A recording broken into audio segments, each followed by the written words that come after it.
Although the science behind scrambling eggs might sound simple, there are many variables to be considered when creating your personal favorite style. Some people like soft, creamy eggs, while others like fluffier eggs with larger curds. Either way, there are two main variables that can be manipulated to make your perfect plate of scrambled eggs: heat level and agitation. We're going to make 3 different plates of scrambled eggs: creamy small curd eggs, fluffy large curd eggs, and an example about what can go wrong if you cook your eggs on too high of heat. To start, let's make soft scrambled eggs with a creamy curd. We can start whisking 2 eggs together. We'll add some butter to the preheated pan on medium to low heat. Next, we'll pour in the eggs. The whole key here is to constantly be breaking up the curds to begin to form, ensuring that the proteins are being broken up sufficiently to create a creamy texture. This way, the curd can't set before you have a chance to break them up. For an even creamier final product, try using a whisk to stir rather than a spatula. This breaks up the proteins even further and quicker. If you enjoy creamier eggs, this method is the one to use. While cooking eggs, the heat from the burner is transferred to the pan surface through radiation, and the heat from the pan surface will transfer to the egg through conduction and cook the eggs. This transferred heat cooks and tightens the protein complex in the egg, setting the structure. The second technique in making fluffier eggs with larger curds can be prepared using the same setup. We'll pour in the eggs to the preheated pan with a pat of butter on medium-low heat.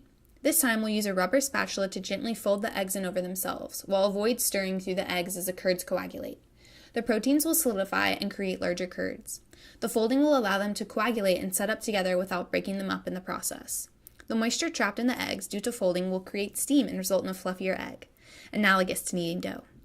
We cook the eggs until they are just set, as carrying over cooking will continue to happen on the plate. The last egg preparation uses the same setup, but this time with high heat. As we pour the eggs in, you'll notice that the pan will audibly sizzle due to the eggs meeting the hot pan, and the eggs will begin to set up more quickly. Because eggs are largely protein, the protein coagulates when put on a heat source.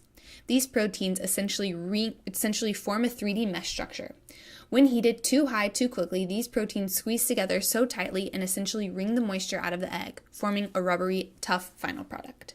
Keep in mind that salmonella is of concern when thinking about undercooked eggs. Oozing yolks have become popular, but it's important to recognize that there are standards when thinking about food safety in eggs. The FDA states that eggs cracked and cooked for immediate service need to come up to 145 degrees Fahrenheit for 15 seconds. However, egg and egg-containing foods cooked in the microwave need to be cooked to 165 degrees Fahrenheit.